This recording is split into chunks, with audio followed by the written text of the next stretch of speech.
अस्सलाम वालेकुम नाज़रीन, अगर आप ज़िंदगी में बड़ा आदमी बनना चाहते हैं तो आपको ये अहम बात ज़रूर ज़हन में रखनी चाहिए। वो ये कि सिचुएशन के मुताबिक अपनी पर्सनैलिटी की रिफ्लेक्शन देना। यानी इससे क्या मुराद है?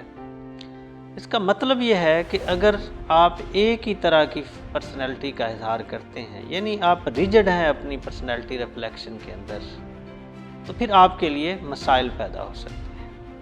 यानी अगर आप किसी ऑफिस में बॉस हैं तो आप घर वाली पर्सनैलिटी रिफ्लेक्शन वहाँ पे करेंगे तो ऑफिस का माहौल बरकरार नहीं रख पाएंगे। और अगर आप ऑफिस में बॉस की पर्सनैलिटी रिफ्लेक्शन देते हैं और घर पे भी वैसी ही पर्सनैलिटी रिफ्लेक्शन देंगे तो उसके रिज़ल्ट आप मेरे से बेहतर जानते हैं। और इसके अलावा अगर आप किसी स्पोर्ट्स ग्राउंड में हैं तो फिर आपको अपनी पर्सनैलिटी रिफ्लेक्शन डिफरेंट तरह की देनी होती है। यानी वो क्या हो सकती है?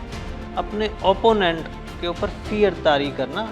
ये नहीं है कि कोई थप्पड़ मारना है, यानी अपनी परफॉर्मेंस से उसके अंदर ये फियर देना, आपकी पर्सनैलिटी का कॉन्फिडेंस इस तरह का हो, आपका गेटअप इस तरह का हो कि वो पहले ही ये चीज़ सोच ले कि मेरा मुकाबला अपने से एक ज़बरदस्त प्लेयर के साथ।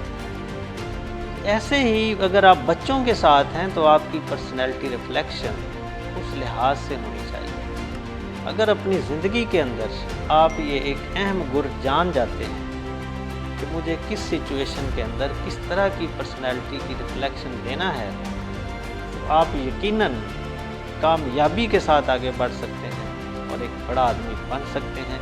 नाज़रीन, एक चीज़ हमेशा ज़हन में रखें, जो भी आदमी अपनी पर्सनैलिटी के ऊपर रिजिड होता है, फ्लेक्सिबल नहीं होता, हर जगह पे एक ही तरह से बिहेव करता है, वो ज़रूर मुख्तलिफ मसाइल का सामना करता है। तो ये चीज़ अपने ज़हन में ज़रूर रखिए। अल्लाह।